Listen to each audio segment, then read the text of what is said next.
সরস্বতী পুজোয় যারা দিচ্ছে কিন্তু বাধা, মানুষ হলেও তারা কিন্তু এই সমাজে গাধা।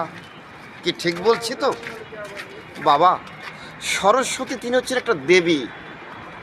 সেই দেবীর সঙ্গে আমরা সৃষ্টির শ্রেষ্ঠ জীব হয়ে আমাদের কি শত্রুতা থাকতে পারে বলতে পারেন আচার্যগণ? এই জন্য বলছে, কোথায় স্বর্গ কোথায় নরক, কে বলে তা বহুদূর। এই মানুষের মাঝে স্বর্গ নরক, মানুষে সরাসর।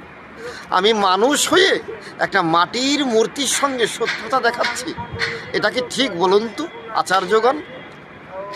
তাই আমি যে সৃষ্টির শ্রেষ্ঠ জীব, আমার এমন কিছু করণীয়, আমার কর্মের দ্বারাই জগতের কল্যাণ হবে।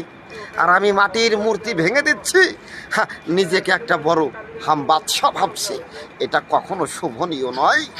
আর যিনি দেবী হন তিনি নারী হন, আর নারীকে সর্বদাই মাতৃজ্ঞানে তাকে দর্শন করতে হয় গো।